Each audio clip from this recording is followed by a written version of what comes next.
स्वागत है Indian Tribune news 24/7 में। एक ख़ुसूसी मेहमान हमारे साथ इस वक्त मुलाकात करेंगे। आदित्य गुप्ता जी एडवोकेट है और पीपल्स डेमोक्रेटिक पार्टी की तरफ से आपने बहुत बार इनको जो है वो देखा होगा। बड़े प्रोटेस्ट्स में इन्होंने अगवाई की और बहुत सारे जो मुद्दे हैं वो जो है वो प्रशासन तक पहुँचे और आवाम के बहुत सारे मसाइल हल करवाए हैं। आज पीडीपी जो है वो यहाँ पर अपना नया पार्टी प्रेसिडेंट जो है वो इलेक्ट कर रही है और 3 साल के बाद ये प्रक्रिया होती है। जम्मू से यूनानिमसली जो है वो महबूबा मुफ्ती जी को जो है वो यहाँ से जो हरी झंडी मिल चुकी है। कश्मीर से क्या फ़ैसला होता है जानने वाली बात होगी। फ़िलहाल हम इनसे बात करेंगे। सर, पहले तो आपको मुबारक है कि आपने महबूबा मुफ्ती जी के हवाले जो है वो यहाँ से दोबारा क़यादत की है, क़यादत जो है वो दी हुई है। ये बताइए कि इस वक्त की जो सिचुएशन है, इलेक्शंस तो डेफर ही हो चुके हैं, पार्टियों की प्रक्रिया जो है वो चलती है, लेकिन जम्मू कश्मीर को लेकर के जो एक आवाज़ आप लोगों ने उठाई थी, उस आवाज़ का कोई भी पार्टी हो, हल कुछ भी नहीं निकलता है। आप चाहे जम्मू कश्मीर के इलेक्शंस के अलावा यहाँ की सियासी गहमा-गहमी की बात करें, जम्मू कश्मीर के अलावा जो सोसाइटी के लोकल मसाइल है उसके अलावा, या नौजवानों के मसाइल हों या फिर युवाओं की प्रॉब्लम हो, बेरोज़गारी तो बहुत ज़्यादा बढ़ रही है। उसके अलावा भी जम्मू कश्मीर के साथ जो है वो कुछ ख़ास बेहतर सलूक जो है वो नहीं हो रहा है। जो आवाज़ें उठाई गई थी कि बाहर के लोगों को ज़मीन दी जा रही है, वापस किया जाए, और भी बहुत सारे मुद्दे जो है वो सामने जो है वो लाए गए थे। लेकिन क्या वजह है कि आवाज़ उठती है, कुछ दिनों के लिए माहौल बहुत ज़्यादा गर्म होता है, उसके बाद सब कुछ ख़त्म हो जाता है? देखिए, पहले तो बात है कि आज एक बड़ा मुबारक दिन है पार्टी के लिए भी और जम्मू कश्मीर रियासत के लिए भी, क्योंकि पीपल डेमोक्रेटिक पार्टी जिसके सदर महबूबा मुफ्ती हैं, वो ही एक किस्म के, मैं कह रहा हूँ कि टॉर्च बेयरर हैं कि इस जंग की जो हम लोग लड़ रहे हैं इस सरकार के ख़िलाफ़, क्योंकि जम्मू कश्मीर के लोगों की कोई आवाज़ नहीं सुनता और महबूबा मुफ्ती सबसे आगे चल रही हैं उस टॉर्च को लेकर, जिसमें लोगों को उम्मीद आ रही है कि हाँ, महबूबा मुफ्ती आगे चल रही हैं, हम इनके साथ जुड़ रहे हैं। देखिए, आपने खुद ही अपनी एक जो पूरी बात पूछी मेरे से, वो आपका सवाल इतना लंबा हुआ क्योंकि आपको खुद एज ए जर्नलिस्ट आपके पास इतने मुद्दे थे। अब आप मुझे बताएं, ये जितने मुद्दे हैं ये सब जम्मू कश्मीर में पैदा हुए हैं पिछले 4 साल में, और पिछले 4 साल के कौन से सुनहरा वर्ष वो कहते हैं या कौन सी दूध की नदियाँ कहते थे बहेंगी। आप देखें जम्मू में, एक एक करके आपके इस बात करूँगा। सबसे पहले बात करूँगा यूथ की। जम्मू में अनएम्प्लॉयमेंट रेट जो है वो पूरे देश का सबसे ज़्यादा है। 6,60,000 अनएम्प्लॉयड यूथ है जम्मू कश्मीर में। ये मेरा डेटा नहीं है, गवर्नमेंट का डेटा है, ग्रेटर कश्मीर न्यूज़पेपर में छपा था फ्रंट पेज पे। कोई एफर्ट नहीं किया जा रहा उस यूथ को चैनलाइज करने के लिए, उनके लिए जॉब्स क्रिएट करने के लिए। माइनिंग, हमारे जितने माइनिंग है वो सारा का सारा मेजॉरिटी बाहर के सिंडिकेट्स को चला गया हुआ है। जिनके पास पिट्स यहाँ पर हैं भी, वो लोग भी कॉन्ट्रैक्टर्स कंप्लेन करते हैं कि बाहर के वो लोग जिनके पास बाकी माइनिंग है वो ज़बरदस्ती गवर्नमेंट माइंस में से पिकिंग हो रही है। इनकी कोई सुनवाई नहीं है। डीएमओ कहता है मैं नहीं सुन सकता, क्योंकि एक सिंडिकेट आ गया हुआ है जिसका डायरेक्ट तार एलजी ऑफिस के दफ्तर तक जाता है। शराब क्या देख लें, शराब नाले के ऊपर, तो शराब नाले की दुकान के ऊपर, नाले के ऊपर आपने दुकानें खोल दी शराब की। जम्मू मंदिरों का शहर कहा जाता था, आज शराब की दुकानों का शहर बन गया। ये लेगेसी ऐड हो रही है। आप आगे चले, मेडिकल इंफ्रास्ट्रक्चर। आज बाई चांस यहाँ पार्टी ऑफिस आने से पहले मैं मेडिकल कॉलेज गया था, तो मैं ऐसी सरसरी किसी से बात करते हुए मैंने पूछा कि यार चोपड़ा नर्सिंग होम में भी शिफ्ट कर सकते थे। वो कहते वो बंद है। मतलब कि अगर आप एक चार्ज करके, एक अमाउंट चार्ज करके बेटर इंफ्रास्ट्रक्चर हॉस्पिटल के अंदर ही गवर्नमेंट दे सकते हो, तो क्यों नहीं? क्योंकि गवर्नमेंट हॉस्पिटल में almost multiple thousands of doctors होते हैं, हेल्थ वर्कर्स होते हैं, वो लोग आपका ध्यान रख सकते हैं। लेकिन क्योंकि गवर्नमेंट की अपनी एक अंडरस्टैंडिंग विद प्राइवेट प्लेयर्स, तो ये लोग यहाँ से गवर्नमेंट हॉस्पिटल में जो लोग जाते हैं वो कहते हैं कि यार यहाँ पे क्लीनलीनेस नहीं है, यहाँ मैनेज नहीं हो रहा, इतना हमें देख नहीं रहा, तो वो प्राइवेट सेटअप्स में चले जाते हैं। लेकिन अगर गवर्नमेंट ही वो करता हो, गवर्नमेंट का इंफ्रास्ट्रक्चर खड़ा है चोपड़ा में, लेकिन उसकी तरफ कोई नज़र नहीं है। पेट स्कैन मशीन्स हैं, पेट स्कैन मशीन जम्मू के डिवीज़न में है ही नहीं। मैं बाई चांस आज किसी कैंसर के पेशेंट को मिलने गया था, पेट स्कैन कराने के लिए उनको जम्मू कश्मीर के बाहर जाना पड़ा। ये कैसी सरकार है? ये तो कोई नहीं है ना। और हो क्या रहा है? जन जीवन मिशन 13,000 करोड़, कोई सवाल नहीं। जन आरोग्य योजना, उसमें तो चीफ सेक्रेटरी का डायरेक्ट उसमें कन्फ्लिक्ट है। उनके बेटे की अपॉइंटमेंट है, वायर अखबार ने लिखा है, और उन्होंने उसको रीट्रेट किया बार बार कहकर कि जम्मू कश्मीर के अंदर तो ये तबाही हो रही है। फिर आवाज़ कौन उठाए? अगर जम्मू कश्मीर के लिए आपने कहा कि महबूबा मुफ्ती जो है वो एक बेहतरीन क़यादत जो है वो यहाँ से कर रही है, वहीं लोगों का दावा है कि मुश्किल वक्तों में जो है वो नेशनल कॉन्फ्रेंस ने भी लोगों को जो है वो मुसीबतों से निकाला हुआ है।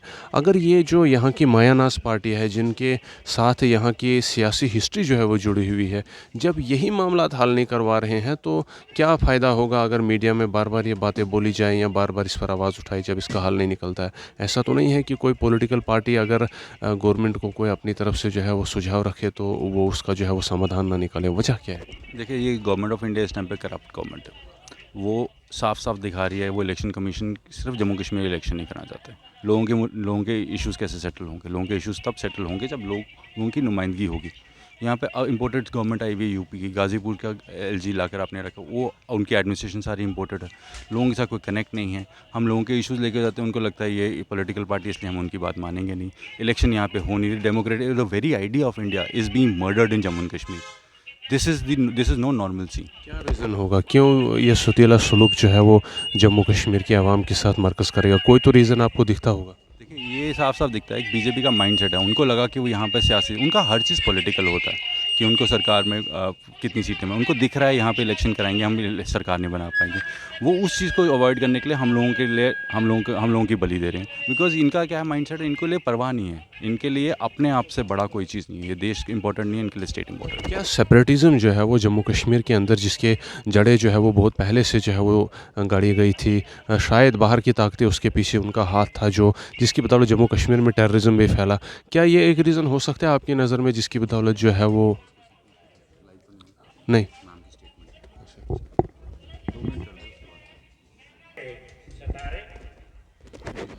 देखें, ऐसा है कि ऐसा कोई नहीं है, सेपरेटिज्म नहीं हो सकता कि रीज़न, बिकॉज़ इनकी माइंडसेट ही करप्ट है।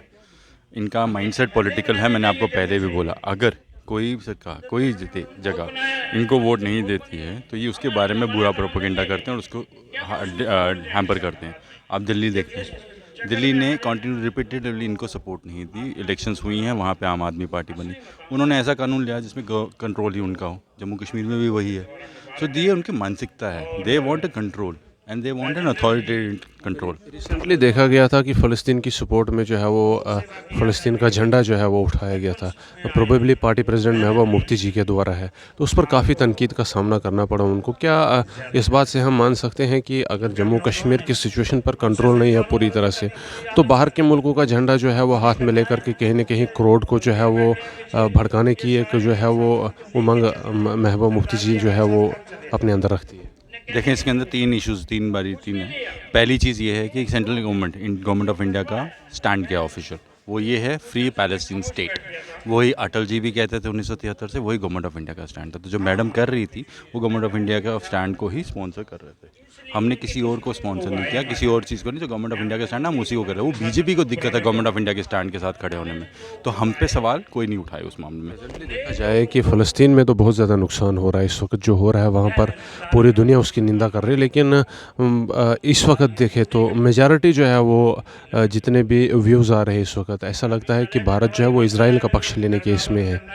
देखिए, भारत का पक्ष नहीं है ये। Troll army, WhatsApp groups, WhatsApp uncle, housing colony वाले ग्रुप्स, उनमें और बीजेपी के अमित मालविया या उनका आईटी सेल वो कर रहा है। Because official government of India का स्टैंड क्लियर है, it is free Palestine state, और हम उसी के साथ चल रहे हैं। पैलेस्टीन के सपोर्ट, वहाँ जंग कोई भी हो, लोग उसमें मरते हैं, उन लोगों के लिए झंडा उठाया गया था। जंग अस्पताल के ऊपर आप बम फेंकेंगे, अस्पताल के अंदर हमास बैठा है क्या?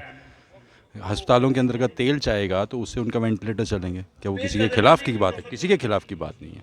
तो इसके अंदर ये बेसिकली आईटी सेल्स और ये कंजर्वेटिव माइंडसेट, मुझे समझ नहीं आ रहा है कि ये तो एक किस्म की वही चीज़ हो रही है जो ज्यूज़ के साथ जर्मनी ने की थी। तो बीजेपी आज ज्यूज़ के सपोर्ट कर रही है।